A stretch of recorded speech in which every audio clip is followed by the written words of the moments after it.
un arcano político del liberalismo angloamericano del siglo XX. Entonces, lo vamos a organizar de esta manera. Usted tiene 30 minutos para su exposición.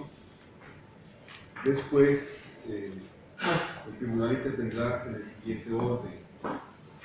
Primero, el director de la tesis, el doctor Arnoldo Mora, después el doctor Eva Laraya, luego el doctor Brian González, seguidamente el director del programa Mario Solís y finalmente mi persona como representante del decano del CEN. Entonces, tiene la palabra. Primero que todo, muchas gracias. Tengan muy buenos días. Mi tesis se titula John Locke, Ley Natural, Razón Natural y Pacto Original, un arcano político del liberalismo del siglo XX. Primero que todo, tenemos que ver algunas cuestiones del contexto histórico-filosófico.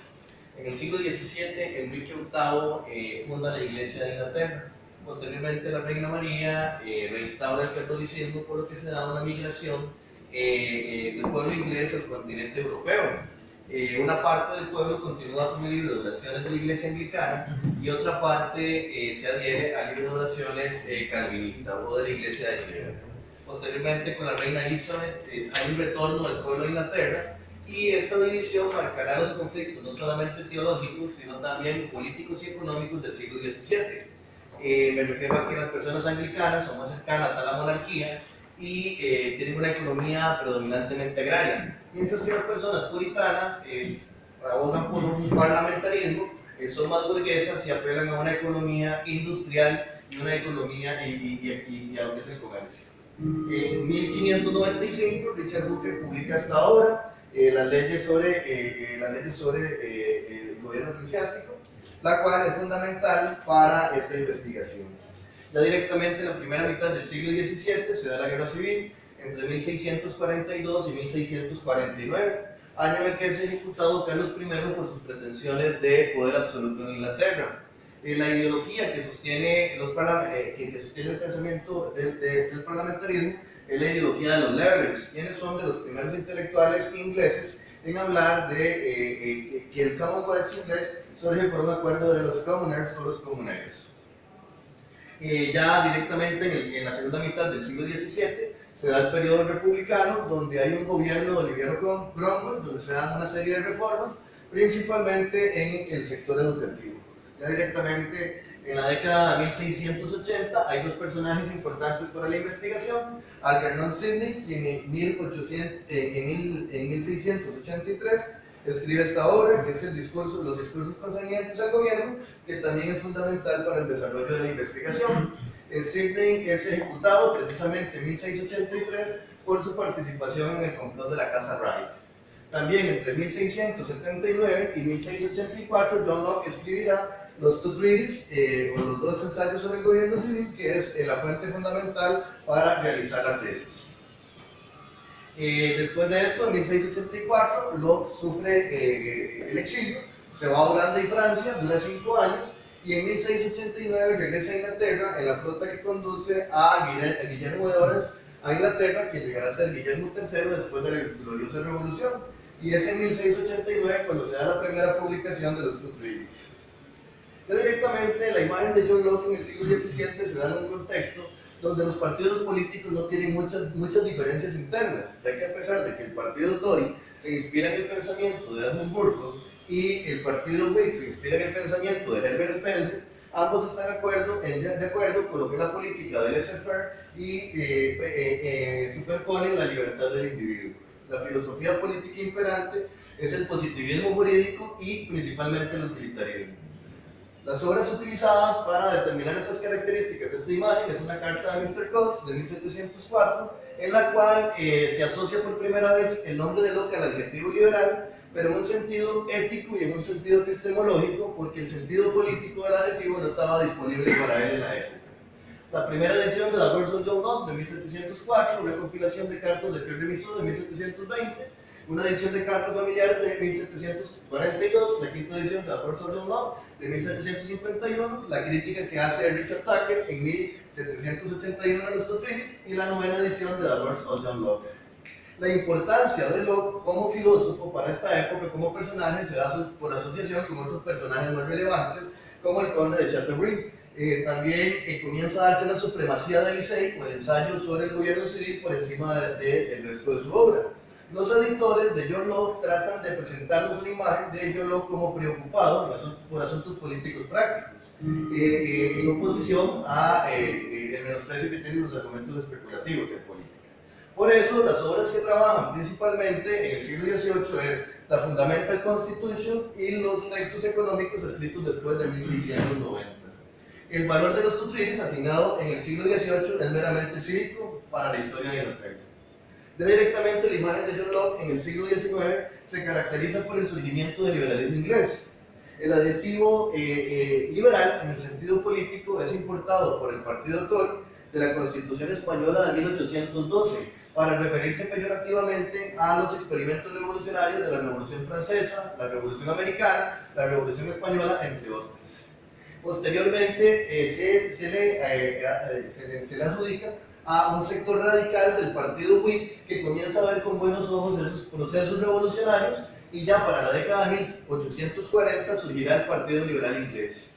De la mano con ese afianzamiento del liberalismo aumenta el valor especulativo como argumentación en la política, principalmente el argumento del original compact, del pacto original o del contrato social. También se da el debate antiluciano liderado por Weber en Cambridge. Recordemos que Locke es censurado en Oxford después de 1704, o el año de su muerte, y también en este siglo se da la Revolución Inglesa. Las obras utilizadas para comprender esta imagen es una edición de The Works of John Locke de 1801, una de los two treaties de 1823, unas cartas familiares de 1830, la de The Works of John Locke de 1854, The Lives of John Locke de Fox de 1876 y una edición de los two treaties de 1884. Entre las principales características es que el Licey llega a ser considerado un sistema filosófico, lo que le da un estatus a John Locke y comienza a ser considerado como padre de la educación inglesa, del psicologismo inglés y del utilitarismo.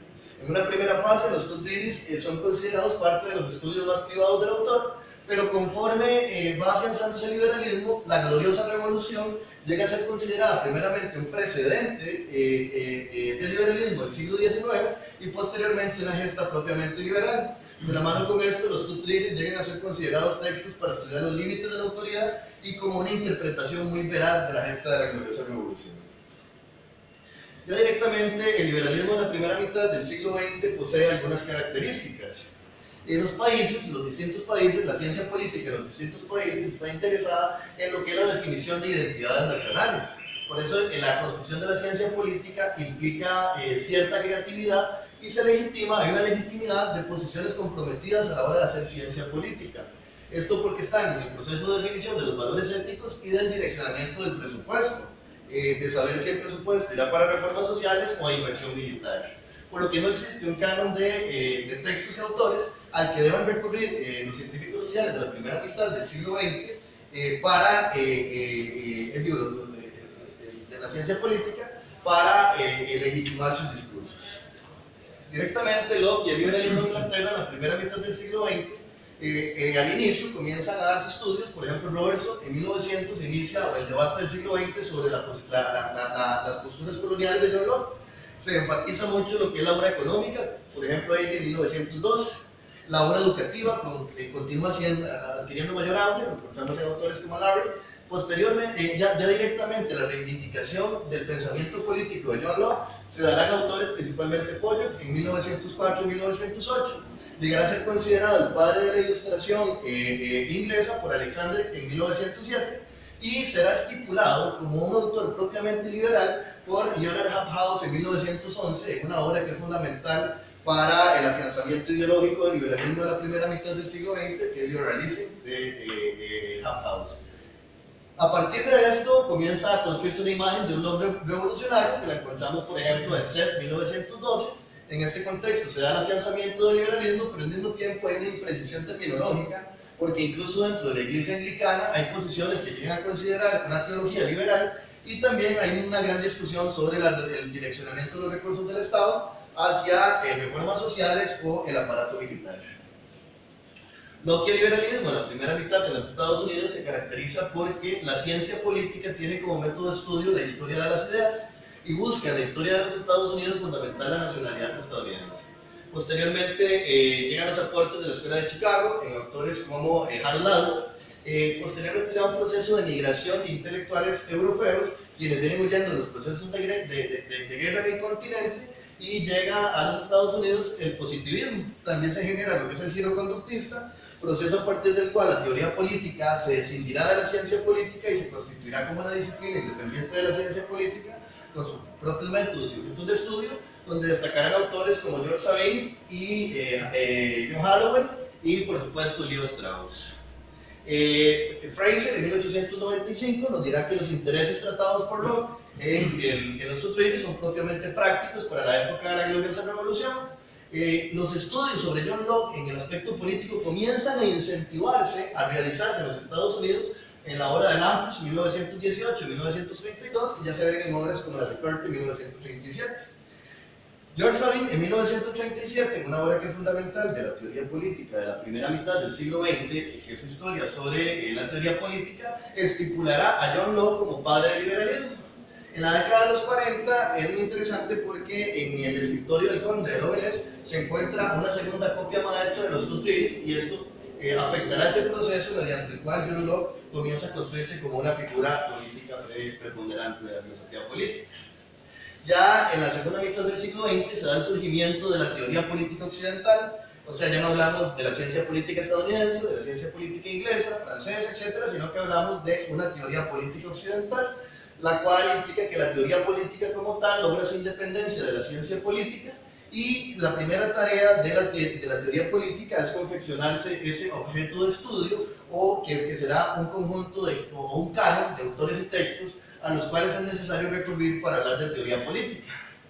Esto se constituirá en un arcano de la teoría política, porque la teoría política tendrá pretensiones de neutralidad, pero ya implica una selección, lo cual implica una medida para hacer esa selección.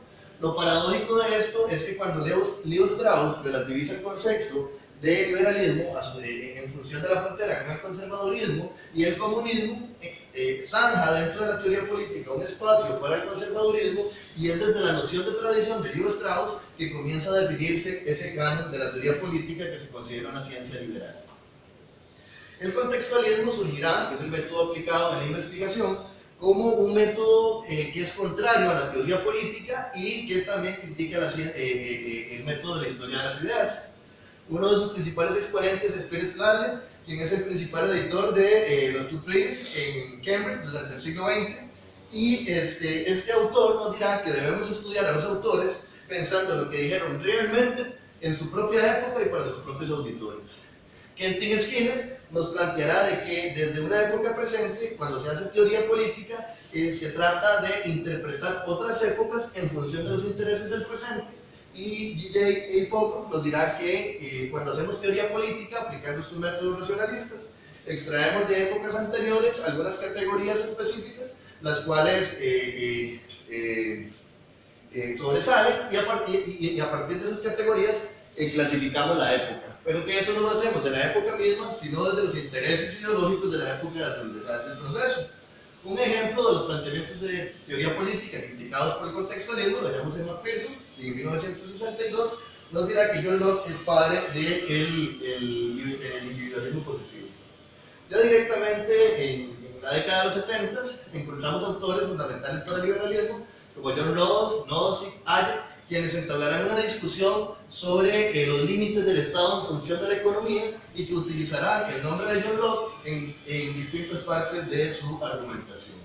En la década de los 80 encontramos autores como Afra, quien nos dirá cómo la teoría política adquiere una pretensión de neutralidad para diferenciarse de las posiciones comprometidas, a las cuales catalogará de panfletarios en un contexto de Guerra Fría. John Dewey será el primer autor que comenzará a estudiar directamente ese proceso de separación de la teoría política de la ciencia política. James Staley será uno de los principales estudiosos de la teoría de la propiedad de John Locke. Halliwell House, quienes en la década de los 80 confeccionan este libro, que es un catálogo de las principales obras escritas sobre John Locke entre 1900 y 1980, y posteriormente editan estas revistas, que son revistas especializadas sobre las principales obras que se publican anualmente sobre John Locke. Directamente en el liberalismo podemos destacar a Judith Shklar, que es la primera mujer catedrática de la Universidad de Oxford y quien plantea la teoría del liberalismo del miedo. En la década de los 90 ya encontramos un Locke que llega a ser un clásico de la filosofía política y es empleado para discutir distintas temáticas como pobreza y la relación entre pobreza y propiedad, la identidad cívica, la equidad racial, no racional, disculpen ahí el error, lo interpretan en relación con el colonialismo, e incluso hay versiones comunitaristas de John Locke, y ya al final se comienza a involucrar en la discusión sobre la tasación de los impuestos en las campañas de los Estados Unidos. O sea, como ya al final del siglo XX encontramos a John Locke siendo un clásico de la filosofía política y a Long Government como un texto primario de la teoría política occidental. Respecto del marco teórico de la investigación, se basa en dos autores, Carl Schmitt, quien nos hablará de la existencia de un arcano político o el secreto a partir del cual el gobernante entabla una relación con el gobernado, entendiendo el gobernado como un animal polícromo o una parte irracional con la cual no se puede negociar porque no se pueden entablar contratos con las partes irracionales. De ahí que en ese mandato que se da desde la teoría del realismo político, Carl Schmitt plantea la figura de dos arcanos que vienen, bueno, evidentemente desde el periodo romano, pero él nos habla directamente de la modernidad. El arcano imperio, que es el que se aplica en los periodos de estabilidad, mediante el cual se le dan ciertas libertades al pueblo para que piense que es libre y que es racional. Y el arcano dominationis, que se aplica en momentos de sedición externa y rebelión interna para sopesar esos momentos y entablar procesos de ¿cómo es que se llama?, de recuperar la seguridad del Estado. Al respecto de Michel Foucault, encontramos que nos plantea la existencia de mecanismos de exclusión discursiva, entre ellos tres, que son los que se utilizan en esta investigación: el de la disciplina, el del comentario y el del autor. Cuando llegamos a la segunda mitad del siglo XX, con el surgimiento del bloque occidental, los arcanos políticos adquieren una mayor complejidad porque no se remiten únicamente a un Estado, sino a la totalidad del bloque occidental. Y esto implicará que surgirá en el planteamiento original del trabajo un arcano político de carácter académico y también dentro de este un arcano político de la teoría política, dentro del cual John Locke llega a ser considerado padre del liberalismo y el Long Government, o el Second Treaty sin el primer capítulo, donde resume el First Treaty, y sin el primer First Treaty, serán considerados los primeros textos de la teoría política occidental. Para ver por qué fue John Locke la persona selecta para ser padre del liberalismo, se realiza una comparación entre la ley natural, la razón natural y el pacto original con tres autores: Richard Hooker, Algernon Sidney y John Locke. Al respecto de Hooker, este nos dice que los atributos de Dios se oponen a la naturaleza humana y que Dios estableció hacia su interior una ley divina y también hacia su exterior una ley natural, donde ambas leyes son eternas, a diferencia de la razón natural que se perfecciona históricamente. El pacto original surgirá a partir de un arcano ético entablado por cada hombre con Dios, y esto determinará si las acciones de los hombres son voluntarias, si son apetitivas o si se dan por costumbre. Esto también implicará la disputa ética entre distintos hombres y la necesidad de un consenso racional. De ahí que Hooker nos diga la necesidad del surgimiento de leyes, y él explica que deben ser separadas las leyes eclesiásticas y las leyes civiles. Para que estas leyes surjan, debe haber libertad y consentimiento entre las partes. Por otra parte, al haber libertad y consentimiento, esto implica la obligación política por parte de la parte gobernada. Y esto implicará también un avance progresivo hacia la paz y la felicidad. Habrá una autoridad común que deliberará sobre las disputas entre las distintas partes y las partes deben someterse mediante obediencia a la deliberación de la autoridad común. La ley puede ser modificada únicamente apegándose a estos criterios, que podría ser una especie de arcano imperio, y el arcano dominationis se aplicaría si se buscarían otros procedimientos para variar la ley, y si es la ley eclesiástica el encargado de aplicar el arcano dominationis es Dios, y si es la ley civil, entonces sería el Commonwealth. Ya directamente en Sidney nos dice que existe una propensión natural hacia el bien que guía la voluntad de la humanidad. La ley natural ha estipulado como principios la libertad y la igualdad. De ahí que la libertad sea el axioma fundamental de la política. La razón natural y el desarrollo de la razón natural implicará la existencia de distintos tipos de leyes humanas, por lo que la esclavitud será contra la naturaleza y el poder absoluto será antinatural. Mediante un pacto original, una multitud puede conformar una nación y sus propias leyes, y esto implicará una obligación política, a diferencia de Hooker, que era solo para el gobernado, para el gobernante y para el gobernado. La forma de gobierno que plantea sí es